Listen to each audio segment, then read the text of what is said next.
If Tennessee pulls off the upset tomorrow, this is how it's going to go down.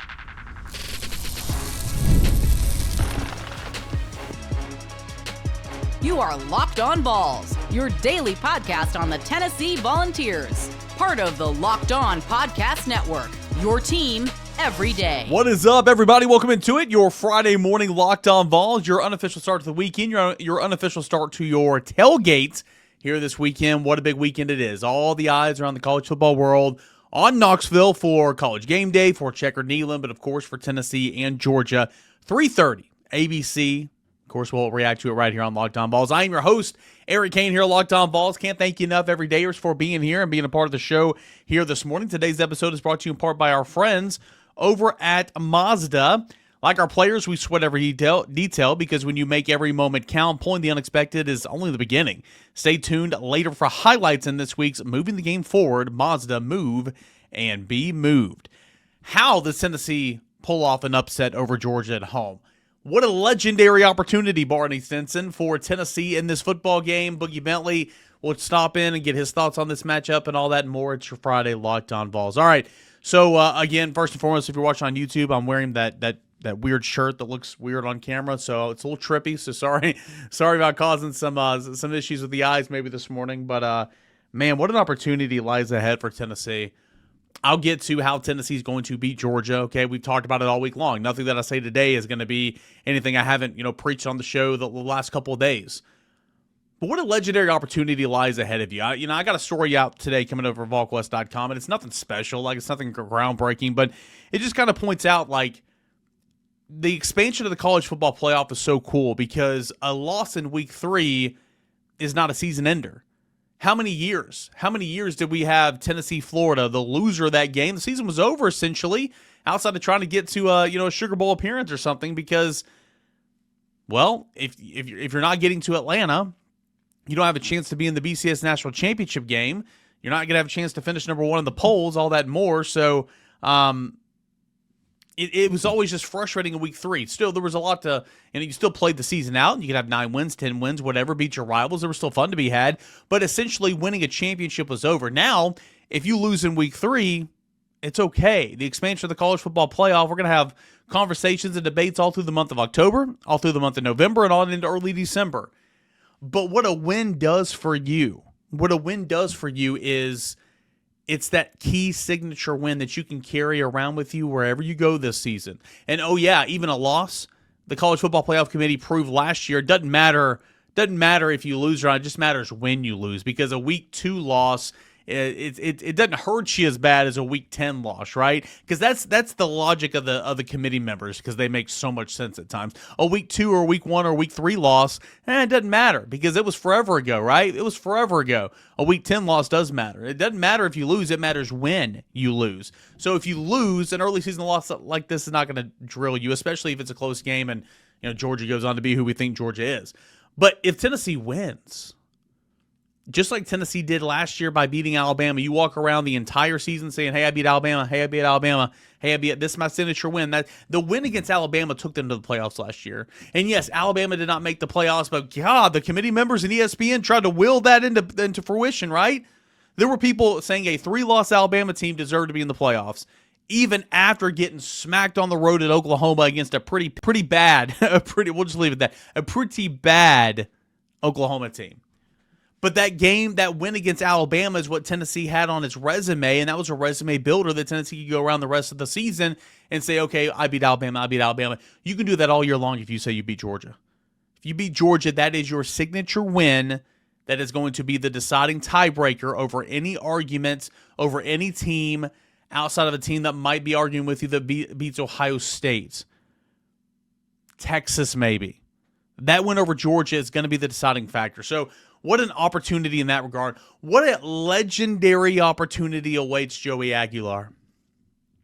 Football is a team game. But you haven't beaten Georgia in 8 years. Hendon Hooker's life was forever different. Jalen Hyatt's life was forever different after the Alabama game in 2022. Right? For life-changing games. Okay? Who knows? You might not go on and play professional football. In fact, I don't think Joey Aguilar will go on and play professional football for a long time, okay? But if you beat Georgia, you beat some of these rivals, though your time in Knoxville is short, you become a Tennessee football legend. You never pay for a thing in Knoxville ever again. You always have a home. You have a home here regardless, but you always have a home. You can always find work here in Knoxville. You beat a team like Georgia and add to this amazing story of Joey Aguilar, the wannabe firefighter quitting football almost, the Joey Aguilar that had to go to junior college and walk on, Joey Aguilar to Appalachian State Sun Belt Newcomer of the Year. Joey Aguilar transfers back home to finish his career at UCLA. What a story. Oh, wait, Nico Imaliava is going to go transfer home, and we got to make room for Nico and his brother. So where are you going to go, Joey? Well, I guess I'll just complete the trade, go back to Tennessee. You beat Georgia and adds on to that amazing story. And we're talking about a lore here, guys. What an opportunity awaits not only Tennessee for this season, but for Joey Aguilar in the grand scheme of things throughout the rest of his life.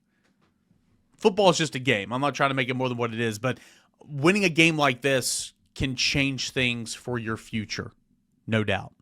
How will Tennessee beat Georgia on Saturday? Well, again, it's nothing I haven't said already this week. I think line of scrimmage is absolutely important. It's always important, specifically the interior of the offensive line. Georgia will blitz these backers. Georgia will mix and match up front. Georgia will bring pressure all over, but specifically the interior. New center in Sam Pendleton, who had a bad snap last week against ETSU. How are you going to handle all that? Wendell Moy, I got all the confidence in the world, even though this is going to be one of the better teams he's ever faced. If it's Shami Marov, let's go. If it's Jesse Perry, let's roll. I'm excited to see what that happens. Tennessee has got to block up and shore up the interior of the offensive line. Nico Iamaleava was sacked 6 times last year. Okay, Tennessee outrushed Georgia, but Nico didn't throw for 200 yards, didn't throw a touchdown, and was sacked 6 times. You can't be one-dimensional. You got to be balanced in this football game. You've got to shore up the interior. If I start from the interior, where am I going next, right? The exterior. I'm going to the perimeter. I've talked about this all week. Tennessee's wide receivers have been whipped in this matchup going back 3-4 years, okay? Press man, the physicality, the grabbing, the tugging, the pushing, that's what Georgia's DBs do, okay? How do you beat that? Well, you got to be physical yourself. How do you beat that? You got to be quick off the line. How do you beat that? You got to have great footwork off the line. I'm intrigued to see this matchup because it has not gone well for Tennessee whatsoever. Tennessee came in 2022, everything was great, and just kind of got whipped in that regard. How many of those individual battles are you going to win out there on the outside? I'm intrigued. 12 personnel, I do believe, is going to be a big focal point in this game. Why? Well, Tennessee outgained Georgia by a considerable amount last year, and it was because Tennessee ran about 50% of their plays in 12 personnel. Good thing for the Vols, they run about their 50% of their offense in general now in 12 personnel. Ethan Davis got to have a better day. And then Joey Aguilar's got to connect on some. I'm not saying hit 4 or 5. There was an over-under in the Monday Night Chat or the VolQuest Mailbag podcast or something earlier this week that said, how many shots are going to take? Over-under 4.5. I would say probably under that. Shots way down the field. How many are going to connect? Over 1.5. Boy, it'd be nice if you connected on 2. Just get an explosive play down the field. Need it. Defensively, stop the run. Starts there, always does. Be flexible in your rotation. Jalen McMurray's going to play a ton of corner, in my opinion. Boo Carter's going to play a ton of star. But more than anything, protect the middle of the field. I've mentioned these stats several times this week, and if you haven't heard them, I'm going to mention it again. I just got to pull them up on my phone. So stand by. So sorry, so embarrassing. Here we go. Last year, Carson Beck in the middle of the field was 15 of 18 for 199 yards and 2 touchdowns. In 2023, Carson Beck was 18 of 22 for 230 in the middle of the field. In 2022, Stetson Bennett was 15 of 19 for 211 yards and a touchdown. Between the hashes, middle of the field, you've got to shore that up. And kind of on that same wavelength here, you got to bring the pressure because you allowed your front four to get manhandled. You allowed your front four to get beat down last year. That cannot be the case this year. You have got to get after it.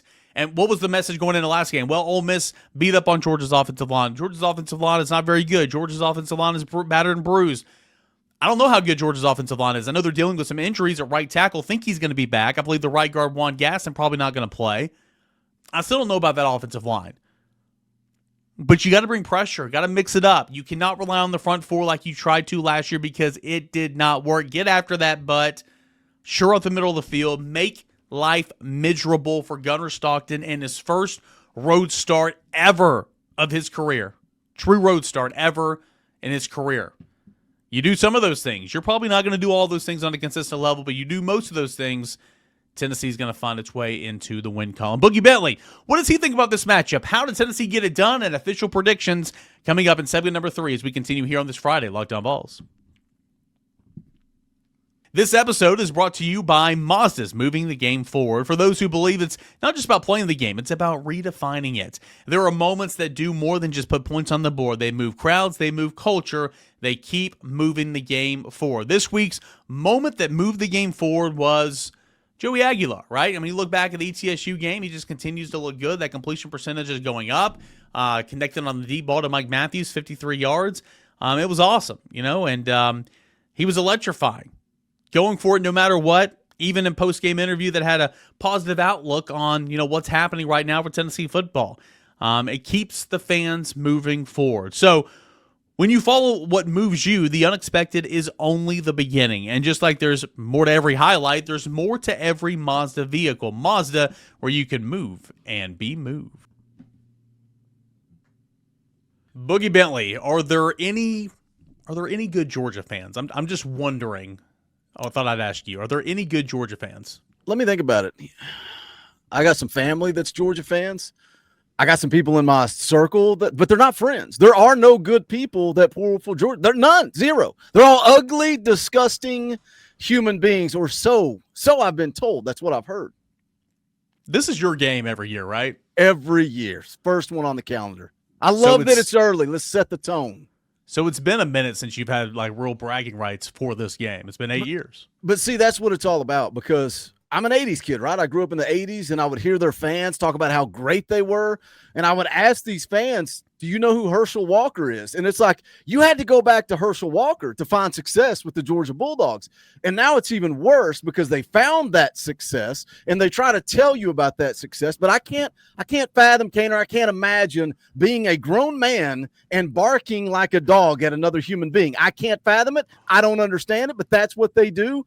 They're ugly, disgusting, despicable human beings. This is my game. Like you said, man, it's been a minute. This is the last, not necessarily the last monkey, but I guess overall the last monkey for Josh Heupel to get off. No, it back. is. I mean, unless you want to count he hadn't won an SEC title yet, or going on the road. CFP, you beat in Florida, you beat in Alabama.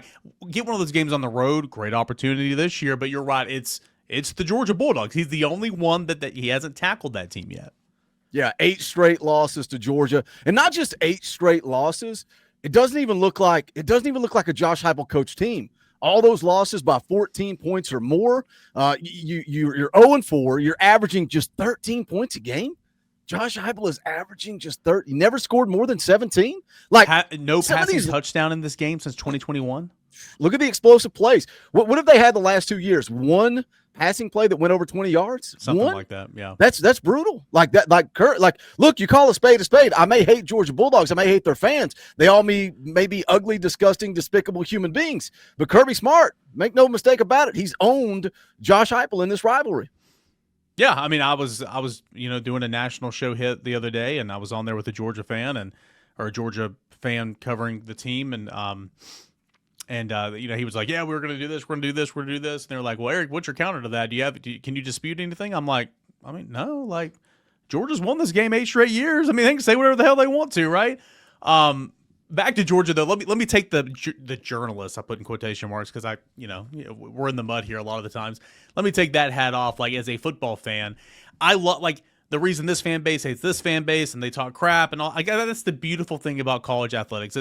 That's fun, right? But I love all the quirky little traditions and everything. I think that makes everything unique. To your point, I cannot move past grown men barking. I I'll never forget. It was like one of my first years covering the team. It might have been like 2018, 19. One of those years Georgia was here, kicked Tennessee's tail.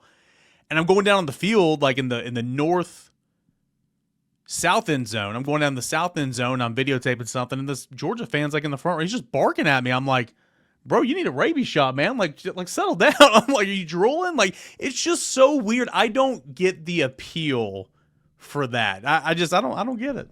The only thing that may be worse, I was watching the SEC documentary on Netflix a couple of days ago. I had to finish the last couple of episodes, and it was Texas A&M and their male cheerleaders and their overalls and the paint all over their overall. That may be the only thing that's worse than Georgia. But again, grown men barking like dogs. It's weird to me, man. It's weird. And then just the sense of entitlement. And again, it makes it worse because of what you just said. It's like, I can't argue with that. Like, if they want to talk trash, I can't argue with that. Yeah. And for so many years, I could because they sucked, whereas Alabama had history. Even though Phil Fulmer owned Alabama, man, that was a streaky rivalry, right? And I feel like we're trying to turn that back. We're trying to turn that back to Tennessee. Florida, look what Spurrier did to Tennessee. So it's like their fans want to talk trash. It makes sense. But for so long, Georgia fans ran that mouth, barked like dogs, and they had nothing to really show for it, but now they do, and that makes it even worse for me. Josh Heupel's got to get this monkey off his back on Saturday, college game day, Checker Neyland. Let's go, put the ball down, and let's go freaking play, man. If I asked you after the end of the season last year, maybe in January, a cold, snowy day, we're sitting around drinking coffee, and I said, Cain, we're going to fast forward to week 3. The Georgia Bulldogs are coming to town. Nico is going to leave. He's going to be in the portal. He's going to be gone. Oh, by the way, Jermon McCoy's going to be out. Ricky Gibson's going to be out. Do you think we have a shot? Absolutely zero chance. Our fan base is pretty dang confident going into Saturday. I was going to throw it back to you. Like, somebody asked me earlier this week, like, does it feel like it did the week leading up to the Alabama game in 2022? And my answer was no, but here's why. I mean, there's confidence now. There was confidence then. But by that point in the season, we saw what Tennessee did to LSU. We saw what Tennessee did to Florida. Like, you knew, Florida game came before Alabama that year, right? Yeah. Yes. Like you knew that, like, okay, like this, like I remember leaving LSU Stadium that afternoon. I'm like, dang, man, this team could do some things. And then, like, you beat Florida. I'm like, okay, this seems a pretty good team. They beat Alabama, and I said, okay, this team could be in the college football playoff. Like, no joke. So, like, you already kind of knew what you had. And we know this team. We know the roster. We know the talent and everything. But there's still so much stuff we don't know. So I think it's similar, but also I think it's a little different. I think there's a lot of confidence. There should be some confidence. But in that same respect, like, I don't know if it feels the exact same. What's your mindset on that? Like, leading into Alabama 2022 to this week, any parallels? Yeah, I mean, I agree. Like, I made a video earlier this week talking about the USC journalist that ranked Florida higher than USF, and I would say God bless her heart, but I think we just need to get her away from the sport of college football. But just talking about rankings, right? And you look where Georgia's at. They're ranked 6th. Tennessee's ranked 15th. But you look at these two teams, man, we have no idea. It's week 3. That's why I feel like this is such a launching point for Tennessee. This is a moment to figure out who this team is. And I'm not ready to flush this team down the toilet if they lose. I think we can find out what this team is made of. You can still go on the road and beat Alabama. You can still go on the road and beat Florida. You can beat Oklahoma at home. I know a lot of people are scared about Oklahoma. You can still beat them at home. But I think to shift Georgia early into the season, week 3, we still don't really know what this team is. We know that the offensive line's been good against Syracuse and against ETSU. We know that Joey Aguilar's been efficient against Syracuse and against ETSU. What does this team look like in SEC play? But I see the comparison to Alabama, but I agree with you. It's different because we were so deep in the season. We knew that offense was special. We knew that 22 offense was special. I think this offense can be, and that comes from both sides. We don't know how good Georgia is. They've not looked that great either. So we're going to find out on Saturday. I think this could show you who's one of the top teams in the SEC coming out of this thing on Saturday. Yeah, and one of those parallels, obviously, I didn't even say this, but like 15 years, like 8 years, like there's some extended streaks here. Man, I kind of want to go on a tangent about AP voters. Let's do that. I want to say this, and then we'll come back, and then we'll talk more Tennessee, Georgia, because there's a lot to talk about. I'll be quick here. I'm not an AP voter. I've never asked to be one. I've never voted like it is. So it's like, well, who are you to talk crap? As a guy who is on the beat that covers a team, okay, if you are truly a beat reporter, I don't think any beat reporters should ever be allowed to vote because you don't watch football. you don't have time to sit there and look up. I was talking to Adam Sparks the other day, and he said he used to vote back in the day. He hadn't voted the last couple of years, and it used to take him like 3 hours on a Sunday morning for him to submit his ballot because you got to sit there and do research, right? Like, I think it's an incredibly hard and difficult job to do. So, like, the ones who are out there voting to do it right, more power to you. It's the people that just, I mean, it's just a get. And there's Heisman voters like that too. I know Heisman voters in several markets. Like, it's so lazy, and I can't stand it. That's why, like, I just put so little stock. I can't wait every single year for the CFP to come out or that rankings, because that is the one that actually matters. Like, the whole thing this week with that reporter, and again, there's many more like her, so she's not alone. Oh, it's just so frustrating. Anyway, her response to it was maddening too. Like, come on, man. It's like, I don't want to really disclose what I use for my votes, and it's, come on, give me a break, man. Wasn't the purpose of that video was like defend the ranking? Like, you have to defend your right. I'm like, I thought there was going to be some meat on the bones because Hubs is the one that posted it on the board. I watch it and I'm like, oh, I'm making a video on this. That's not my style to make that type of video. I had to. It needs to be addressed because people ask me all the time, what do you think of Tennessee's ranking? I don't think anything until the college football playoff comes out because it doesn't matter. But it's an impossible task, man. Like you said. Like, it's the reason why I don't watch the NFL anymore. I don't have time. All day Sunday is spent rewatching the Tennessee game, putting notes together, looking at the upcoming opponent. Like, I don't have time to really dig into it. And you're talking about 25 teams, who they played, who they won, who lost. And you're really looking at like 30 or 35 teams, right? Because I mean, you can't just stop at 25. Like, who are the teams that just about made that cutoff? Like, it's tough, man. So it is a hard job. The men and women who do it the right way, that's awesome. I don't have time to do it. But the ones that just kind of just want to put it in your bio, AP poll voter. Oh, it's so annoying. All right, let's get back to Tennessee, Georgia. Got lots of thoughts. I just wanted to take a little detour there. As we return right here, we'll talk more. Tennessee, Georgia. It's your Friday Locked On Vols. If you're trying to stay on top of your routine, whether that's workouts, long days on campus, or staying focused through back-to-back classes, hydration is where it all starts, and that's where Drip Drop comes in. Drip Drop is a doctor-developed and scientifically proven for fast hydration. It uses a perfect balance of sodium electrolytes and glucose to help your body absorb fluids quickly, delivering 3 times the electrolytes and half the sugar of a leading sports drink. I'm on campus a ton right now, right? Practice, press conferences, games.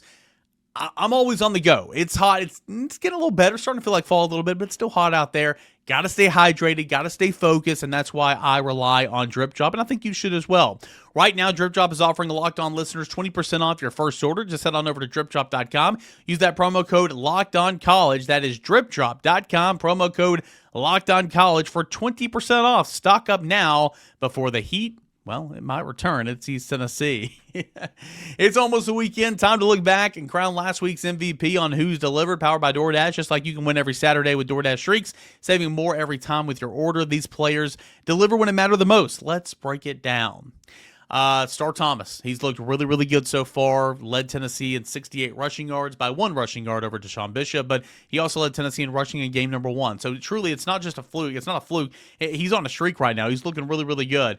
And just like Star Thomas delivered for Tennessee, DoorDash can deliver for your Saturdays with DoorDash Streaks. You save every Saturday you order, stack it up all season, and you can save up to $250, including $100 in DoorDash credits. Order this Saturday, keep the streak alive, fuel your game day, and only with DoorDash. Terms apply. Promo period through November the 18th. Before I got off on that tangent talking about AP voters, nobody cares, right? The biggest game of the year is tomorrow. Something you said, it's like in the last segment, you were like, well, I'm not ready to give up on this team if they lose. Well, no crap, man. I got a story coming out like tomorrow or today. Yeah, I got a story coming out today, and it's like, what an opportunity this is for Tennessee and Georgia. Like, last year, Tennessee beat Alabama midway through the year, but like they held that around like, hey, I beat Alabama. Hey, I'm good. Hey, I beat Alabama. Like, this is going to take me to the playoff right here. You beat Georgia. Say you stub your toe against Alabama or Florida or whatever. You say, hey, I beat Georgia. I'm good. That's my signature win. The committee's going to remember that I beat Georgia. You know, and it's like, also, if you lose this game, it's week 2. The committee also has proven that they don't. If you lose early in the year, it doesn't matter, right? It doesn't matter. So the expansion of the 12-team playoff has been so much fun because, you know, early years you lose to Florida, your chances of going to Atlanta is done. You're playing for the Sugar Bowl rights, right? And now it's like, well, gosh, I can still make the playoff and make some noise. So what an opportunity this is for Tennessee in terms of the big picture stuff. You beat Georgia, even if you lose to Georgia and it's a dang good football game, like, the committee members should remember that performance and then move on. And obviously, maybe that'll turn into wins against Alabama, Florida, Oklahoma. Yeah, I mean, you look at the rest of the schedule, right? You win this game, you're playing with house money. You are playing with house money. Like you said, you can slip up and lose a game. I know everybody's worried about that Oklahoma game, but it's in Neyland Stadium. Josh Heupel's lost once in 3 years in Neyland Stadium. I like Josh Heupel in Neyland. I think that's a big part of the game coming up tomorrow. It's Neyland, man. It's going to be loud. And you're talking about Gunner Stockton, first start on the road in the SEC. The Neyland effect is real. And Florida, look, we talked about this Monday on my show. Look at their upcoming schedule. It is a gauntlet. It is a murderer's row. If somehow Billy Napier survives, that locker room is going to be in turmoil. And I think I like Tennessee going to the Swamp, which sounds crazy. What is it, 2004? Is that what we're doing? Is Casey Clausen here? How do I have confidence going into the Swamp? But when you just look at the way the schedule plays out, win or lose against Georgia, it's wide open to still have a shot at the college football playoff. But I want that dub. I want that win. That gives you an opportunity to go 11-1. And we saw what happened last year. Tennessee gets that spot in the college football playoff. Their seeding was not ideal. You go in at 11-1, that's going to really be in your favor. And also, you're likely looking at a shot at the SEC championship at 11-1. And also, if they did the seeding last year, like they're going to do the seeding this year, Tennessee would have had a home playoff game. So ridiculous, man. I mean, how many times has Tennessee been screwed by a rule change or a seeding change? And now all of a sudden it's like, I think they could have won 2 games last year if they had seeded that thing properly. Because it would have been SMU and then who was the second? I can't remember who the second get. Both games, I think Tennessee would have been favored in. Yeah. Shoulda, coulda, woulda, right? Oh, that's frustrating. But nonetheless, why will Tennessee beat Georgia tomorrow? Because I have a lot of reasons why. Like, I think it would like Rob's matchup pieces on Thursdays, right? I haven't seen it yet at the time of this recording. I'm going through the matchup piece in my mind right now, and I'm like, Georgia, it's close, but I mean, either one. Like, is there a slam dunk Tennessee in this matchup? Like, tell me how Tennessee beats Georgia, because I think it can happen for sure, and I'm probably going to pick Tennessee just because I've got that feeling. But on paper, even though Georgia's not been like super duper dynamic offensively, I still think Georgia on paper is obviously a better football team. Yeah, I mean, I think that's why you look at Vegas, right? Vegas wasn't built on losing. They know what they're talking about. It started at 7. Everybody's going, ooh, Vegas knows something. Tennessee. Yeah, they know that all the money's coming in on Tennessee, and they need to get some coming in on Georgia, right? We talked about this Monday. But what does Tennessee have to do? It is a story of questions for me. Who can get pressure on the quarterback? I think that is a key. You look at both of these offensive lines. Neither offensive line has given up a sack. So let's flip over and look at the defensive line. Georgia's only gotten home twice. And look who they played, Marshall and Austin Peay. They've only gotten home twice. I'm sure it was very vanilla. I'm sure it was very basic defense. But the only two sacks they have are coming from that linebacker position, not that defensive line. Now, we know Kirby Smart's going to dial something up. He's going to bring pressure. He's going to try to get after Joey Aguilar. We get it. But they have 2 sacks, both from linebacker. Flip over to Tennessee, 8 sacks, 5 from that defensive line. I think Josh Josephs has 2 of those sacks, 2 from the linebacker position, 1 from the star position. Tim Banks, we're all watching. Everybody in the country, I know everybody in the state of Tennessee, our eyes are on Tim Banks. You better get creative. You better bring pressure. Do not get soft. Get after Gunner Stockton. So that's question number 1. Who can pressure the quarterback? You want me to keep going? I thought you were going to dive in. I got a list, bro. I can keep going. I got all the questions. Keep going. Who can run the football? Tennessee outran Georgia last year. But last year. I was going to go 2 years ago, Neyland Stadium, when Jalen Wright House called to start the game. He had that great run, but and then that we were was dead about it. Last year, Tennessee beat him pretty handily. Georgia was not a good running football team. They had injuries, but I think they'll be better this year. They've not run it as well as Tennessee, but they're still averaging like 214 in those cupcake games. So if we're talking about how does Tennessee win, who can pressure the quarterback, who can run the football? What's the magic number to you, right? Is it 150? Is it 200? We've all seen the magical number. Heupel's 30 and 2 rushing for 200 yards. Yeah, I was going to say typically the magic number is like around 150. You don't want to be below 150, I should say. If you're below 150, a lot of times it's tough to win in certain situations. You're over 150 pushing 200. I don't know. Brent Hubbs had a stat last year. Like 150 was that number. So give me anywhere above 150. Love to be knocking on the door 200, but sometimes I think like these type of games, physical, pound and ground. I mean, you can like Dylan Sampson. I don't have the numbers in front of me, but I think I remember like Dylan Sampson last year. Like he just worked and worked and worked, and like he had like maybe 90 yards or something. But I was like, dang, that's a good game. Like he worked and earned those 90 yards. I think it could be like that type of game. So there's another question. Who can get after the quarterback? Who can run the football? We've still not found that magic thing where it's like, well, if we run for 150, we're winning the game. I still don't feel that confidence coming from you. What about defensively? Can you get after Gunner Stockton? Like we said, who can pressure that quarterback? What about the corners? Can Colton Hood? Can Ty Redmond? Can they contain Georgia's skill players? This, and again, looking at it on paper, looking at stats, it doesn't feel like a typical Georgia team. They're not really utilizing the tight ends like we've seen them do in previous years. What do their tight ends have? I took a note here somewhere. 4 catches. 4 catches, 62 yards through 2 games. That's not typical Georgia. They didn't have a target against Austin Peay.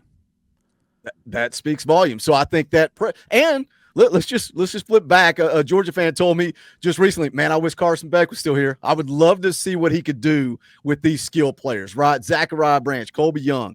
Can Colton Hood and Ty Redmond, can they shut them down? And they've been dominant to this point against Syracuse and against ETSU.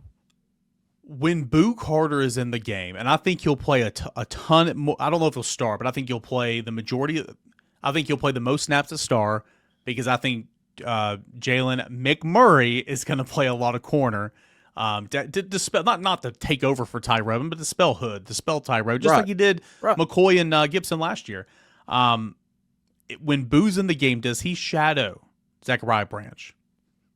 McCoy shadowed Ryan Williams some last year, not always, some. Against Concepcion and NC State week 2, they didn't want anybody shadowing, but they changed a little bit against Alabama.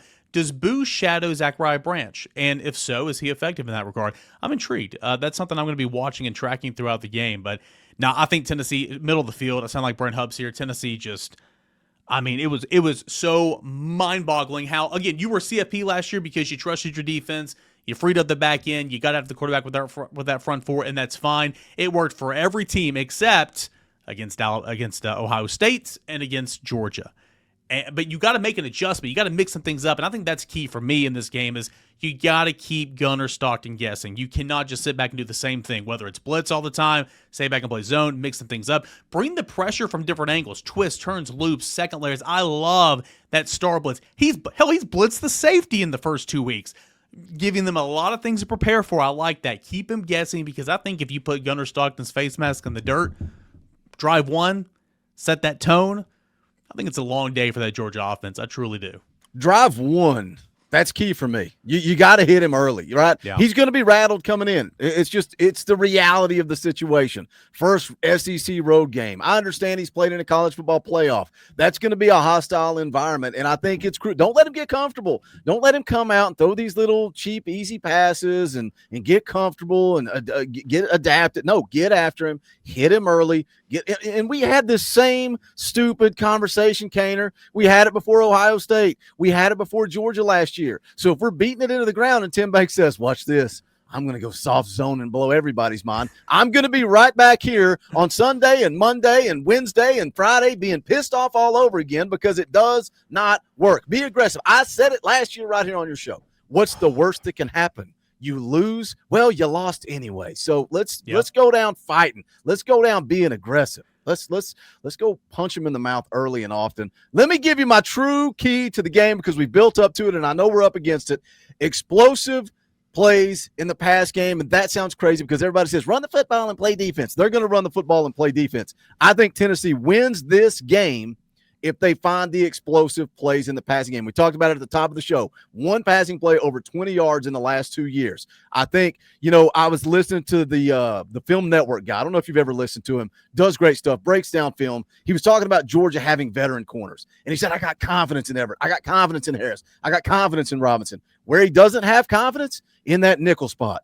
Jonel Aguero does not have confidence. He said, man, if it's me, I'm putting Mike Matthews in the slot, and he's going to go make plays. Not so fast, my friend. Braylon Staley. I called it early. I'm calling it again. He has himself a day against the Georgia Bulldogs in that slot position. We find those explosives, and we get the monkey off the back. We go take care of business tomorrow in Neyland Stadium. We're ripping down the goalpost. If you're an old timer and you're saying, oh, Boogie, we don't need to rip down. We're ripping them down. We're throwing them in the river, and we're celebrating. We are celebrating tomorrow night in Neyland Stadium. So book it and get those goalposts in the river. And if you don't like it, go pull for Vanderbilt. I literally did a radio hit before doing this, and they asked me, if Tennessee wins, should they rush the field? 100%. Yes, we are.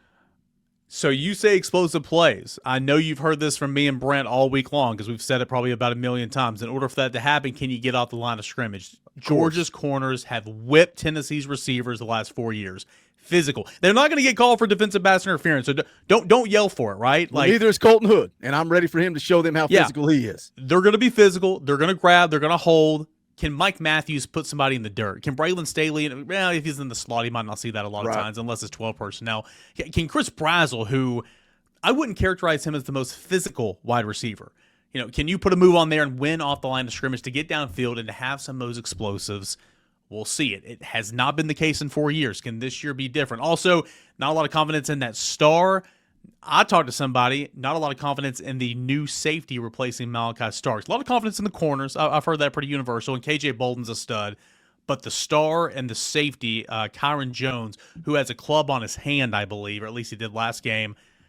A lot of Georgia fans a little, I don't know about this. So attack, attack, attack. On paper, Boogie, on paper, everything tells me Tennessee doesn't win this game on paper, but I got that feeling. I don't know what the score is going to be. I'm hitting the under. I know what the score is going to be. Give me 24-21 Tennessee over Georgia.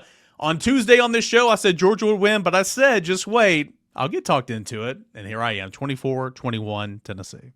I like the score, man. I'm right there with you, and I agree. It feels like Georgia should win this football game. I like being in Neyland Stadium. I like that Joey Aguilar looks exactly who I thought he was going to be, better than I thought he was going to be. Yeah. Just his confidence, his poise, his composure.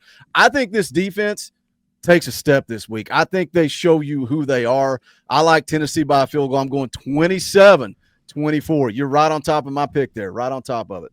I like it. Boogie, it's Friday morning. What do you guys got going on right now over on your channel?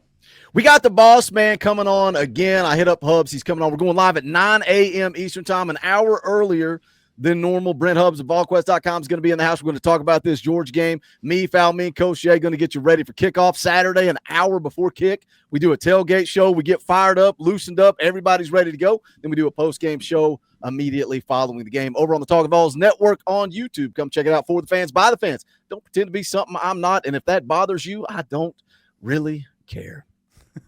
All right. Said a lot of words this week. Had a couple podcasts. Made some social media posts. Now it is time to go out there and play the game. Tennessee, according to our friends over at FanDuel, a 3.5-point underdog at the time of this recording. That total at the time of this recording, courtesy of FanDuel, is at 49.5. You heard my predictions. I just kind of got that feeling. I don't know what it is. Maybe I was talking to it as the week went along, but kind of got that feeling. Everything tells me Georgia should win this game on paper. But the game is not played on paper, and I think that there's something to the Stockton storyline, first true road game, Neyland effect. Maybe I'm leaning too much into it, but I truly believe in that, and I'm excited to see what that looks like tomorrow. If you're going to the game, have a blast, stay safe, have fun. If you're watching from home, maybe you need to be at home because the stress levels are going to be high and through the charts, off the charts a little bit. It's going to be a blast. I can't wait to watch what unfolds, recap it all. We'll talk to you Saturday night right here on Locked On Vols. Enjoy the weekend, everybody. Thank you so much for being here every day. This is Locked On Vols.